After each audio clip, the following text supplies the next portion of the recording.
In this video, we're going to see if Japanese speakers can read Chinese. In my previous video, I tested how well Chinese speakers could read Japanese, and the results were incredibly interesting. That's so weird. So in this video, I'm going to try to do the opposite. Why might Japanese speakers be able to read Chinese? Are the two languages similar? Well, as I said in the last video, Japanese and Chinese belong to completely different language families and are very different. But Japanese inherited kanji, Chinese characters, from classical Chinese, and a lot of Japanese vocabulary that's written with kanji is of Chinese origin. So Japanese speakers can probably understand some Chinese based on their knowledge of kanji, of Chinese characters. In many cases, the meaning of the kanji is the same, or it's a little different but related. For example, in Japanese, this character means I, while in Chinese it means private or personal or selfish, meanings it also has in Japanese when it's found in compound words. In other cases, the meaning is fairly different and probably hard to guess exactly. For example, in Japanese, this character means thought or to think, while in Chinese it means to test or verify. And Japanese isn't written entirely in Chinese characters, and it uses fewer of them than Chinese does. So it'll be interesting to see what proportion of the Chinese characters they recognize and can understand.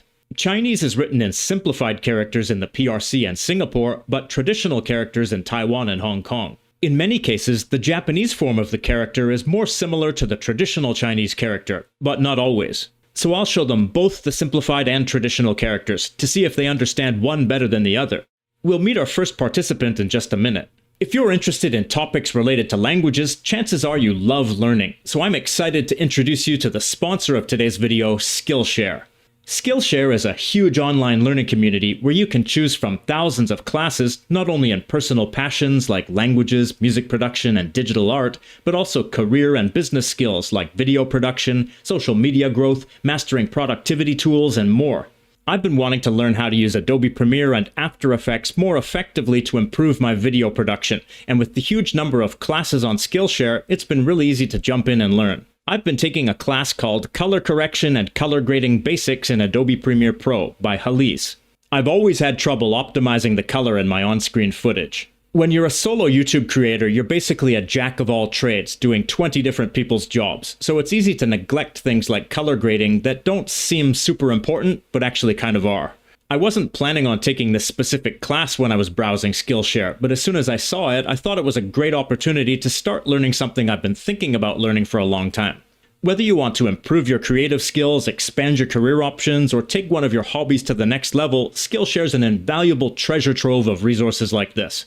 The first 500 people to use my link in the description will receive a 1-month free trial of Skillshare, so get started today. Now let's meet some native speakers of Japanese and see how well they can read Chinese. The topic of the video is checking if Japanese people can read Chinese. Tell me what you think this means. Okay, so second character is probably is, and then third character is like other, maybe? And then the fourth character is like ish. And the first character is not I or you, I guess. I don't know. I actually have no idea. And then the last character, I haven't seen it at all. Okay, so this is a simplified Chinese sentence. I'll show you the traditional Chinese to see if that gives you any more hints. マジで? That's right? But can you put it back? That's the simplified one. これが? This? Yeah, this is the same kanji. It's just the same Chinese character. I don't know. I feel like I'm not getting it at all. So it means this. That's his book. So like the first one is that, and then like second one is, and then the he, and then possessive. Yes, that's right. Word for word, this sentence is, that is he, possessive marker, book. Every character in this sentence is used in Japanese, but differently than in Chinese. For example, this first character means that in Chinese, but in modern Japanese it's rarely used. It's most commonly seen in the name of the city Naha in Okinawa, and only represents the sound na, with no meaning. This character means to be in Chinese, while in Japanese it's used in various words with the meaning of correct or certainly, meanings it also has in Chinese. This character meaning book is used in Japanese with the meaning of to write, and also with the meaning of book or written materials in compound words, but the standalone word for book, hon, is represented by a different character. Also, none of the participants recognized this character in its simplified form. Oh, I don't understand. The first character and the last character. So let me show you the same sentence, but written in traditional characters. Oh, maybe this means this is something that others wrote. This is something written by others. Okay, so this is the sentence in English. That's his book. It's his book. So the middle character means his? That's right. So in Japanese, it means other, but in Chinese, it's the regular character for he. And then with the next character after that, it makes it like a possessive, like his. So that one was interesting. I mean, it's a pretty simple sentence in Chinese, but there are so many differences that it's hard for a Japanese speaker to guess unless they know a little bit of Chinese. Let's look at another sentence with some new participants. So how would you read the sentence? The first one is like I or my. The second one seems like kawaii. So like a horse? Horse, yes, thank you. And then the third one is like up. Next one is give, like we use like kyuryo. And then next one I study now is he or something like that. Next one is hit. The next, I don't know. The last one is like living or active.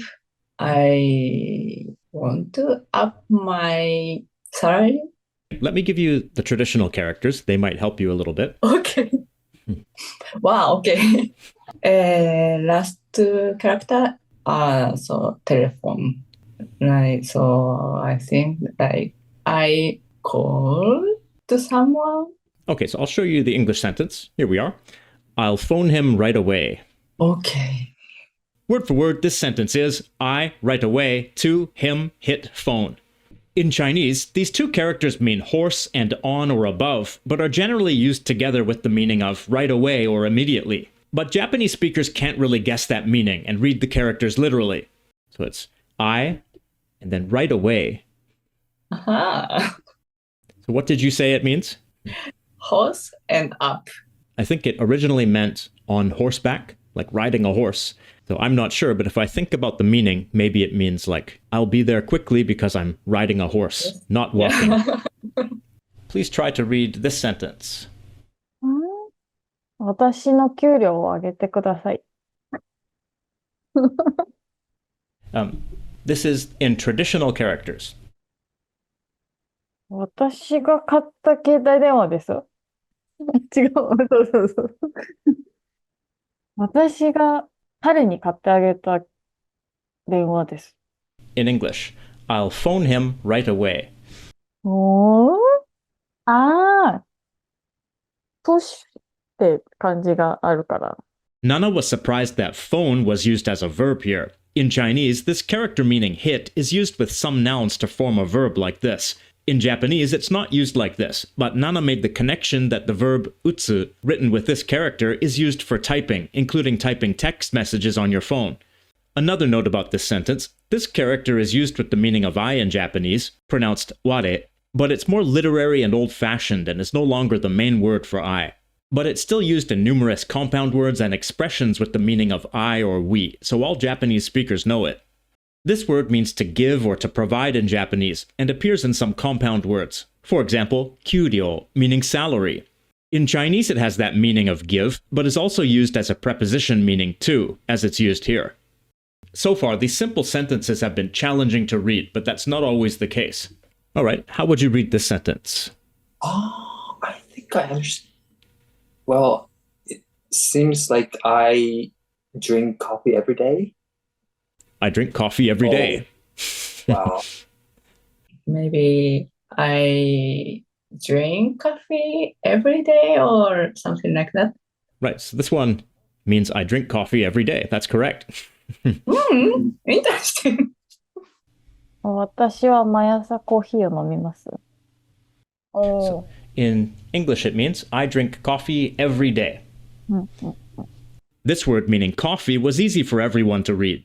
We use this a character for coffee in Japan too. Is it the same in Japanese? I think so. Is it? I think so. I could read it. I don't know why. but at least very similar. I only noticed it because I looked it up during my research for this video. In Japanese, there's a different element on the left, but you would still read it the same way based on the element on the right. I didn't even notice the difference. The Japanese word for coffee, kohi, is usually written in katakana, but you still see the kanji sometimes on coffee shop signs, bags of coffee, and things like that. Do you often see coffee written in Chinese characters? Oh yeah, I do. The most common one is in maybe katakana or in English. All of the participants basically understood this word meaning every day, even though in Japanese it's a little different. Did you understand this as every day when you first saw it? Because the first one is each. And then the next one, I said that it's sky. And then in Japanese, we have nichi, como like mainichi. And then nichi means like, it's not sky, but it's sun. So, un poco similar. Un poco similar. You may have noticed Nozomi using some Spanish words. She actually speaks Spanish better than she speaks English, so when she speaks English, the occasional Spanish word creeps in. I'm sure lots of you who speak multiple languages have experienced something like that. This character is fairly uncommon in Japanese, and isn't used with the meaning of drink, but most participants were able to guess its meaning in context. Yeah, I could understand all the other words, so I just thought it would mean drink. The meaning of this character in Japanese is more like cheering someone on, specifically the phrase katsu o ireru, which means to give someone a pep talk. It also refers to the practice in Zen Buddhism of shouting or striking with a stick to bring a student's focus back to the present moment when they lose focus during meditation.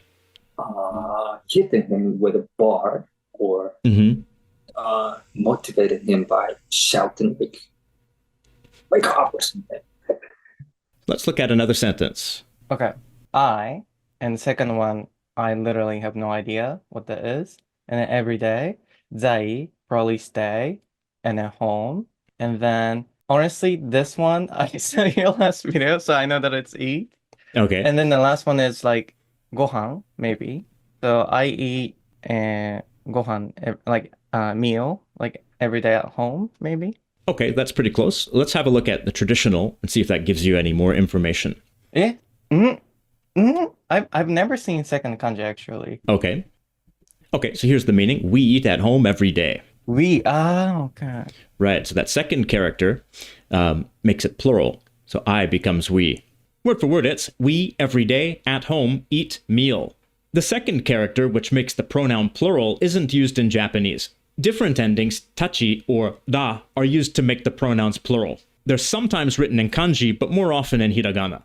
This character is used in Japanese with the meaning of to exist or to be present somewhere, as it is in Chinese. But in Chinese, it's also the usual standalone preposition meaning in or at, which it isn't in Japanese. If you saw the last video on Chinese speakers reading Japanese, then you know that this character by itself means eat in Chinese, while in Japanese it means to stutter. Another sentence. What does this sentence mean? 彼らは中国に住んで3年です。あ、嘘。3年住んでました。They lived in China for 3 years. So that was correct. How would you read this one? I think we have been in China for 3 years. So let me give you the English translation. They lived in China for 3 years. Oh yeah. Sorry, I sorry. Yeah, I wanted to say that they lived in China for 3 years. Word for word, it's they, in China, live, past tense marker, 3 year. This seems like a straightforward sentence for Japanese speakers to read, except for the first two characters, which the participants had already seen by this point, and this character. In Japanese, it's used with the meaning of end or be completed, but it's not used grammatically to mark past tense or completed action like it is in Chinese. But some participants figured out that this character put the sentence in the past. The main thing to point out is this, like, what does this mean in Japanese? In Japanese, it means ends, but there's a word using this character kanryo, which means like have done something. In both languages, the word for China consists of two characters meaning middle and country. In Japanese, the kanji for country is usually the simplified one, but the traditional one is also sometimes used. Are you familiar with the second character here? I've seen it like when like something is trying to look cool, like anime. Like sometimes we use like traditional kanji to make it look cooler. So yeah. Okay, another sentence. How would you read the sentence? The first one, I don't know. The second one is like happy. Third one, I don't have any ideas. The last one, I know that it's like a him or he is. He. I think there's one difference in the traditional characters. And the third one is like welcome. Like I understand in Japanese, but come. So, okay. Come. And this sentence doesn't really make sense for me. So it means she likes him.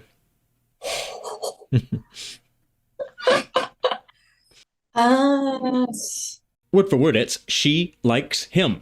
This is another sentence that's very simple, but it's hard to guess the meaning unless you know at least very basic Chinese. Okay, how about this sentence? What does it mean? すごい嬉しいです。I'm so happy. Let me show you the English meaning. She likes him. The first character meaning she isn't used in Japanese, but you can see that it partially resembles the pronoun meaning he, which comes at the end of this sentence. The difference is that it has the radical meaning female instead of the radical meaning person. One of the four participants noticed that and figured out it meant she. Maybe her. Okay. She makes him happy. Here's the meaning in English. She likes him. The word for like consists of two characters, both referring to happiness or joy. In Japanese, both characters are used with the same core meaning, though the second character has an alternate, somewhat simplified form. Most participants understood that the meaning had something to do with happiness, but didn't exactly get the meaning of like. Earlier, Nozomi associated it with the meaning of welcome, probably because this character is frequently seen in the noun kange, meaning welcome, which I would say literally means happily welcome or happily receive. Okay, let's look at a sentence that's a little longer. How would you read this sentence? I hope them marry. Possible, I myself. Okay. They want me to marry, but I don't want to marry. Okay, so here's the meaning of the sentence. I hope they get married, but I myself don't plan to get married. Or don't want to get married. Word for word, it's I hope they marry, but I myself don't want to marry. Okay, how would you read this one? I want them to get married, though I don't want to get married. Okay, so here's the English translation. I hope they get married, but I myself don't plan to get married, or don't want to get married. It seemed like the participants could catch a lot of the meaning here, but the connection between the first clause and the second clause was a little unclear. But I didn't know the word for but. At first, and without the context, I thought it might mean if or something. First you said, I hope they get married, or hope they marry, and then you started to change it and said, they want me to get married. Because like second sentence looked like I don't want to get married. So context-wise, like it could be like they want me to marry, maybe. By this point, the participants knew the pronoun he and the plural marker, but probably would have had trouble understanding this word meaning they if this had been their first time seeing those characters. These three characters mean I myself, and these two characters are also used together in Japanese with the meaning of self, but in a different context. In this context, you would likely hear watashi jishin.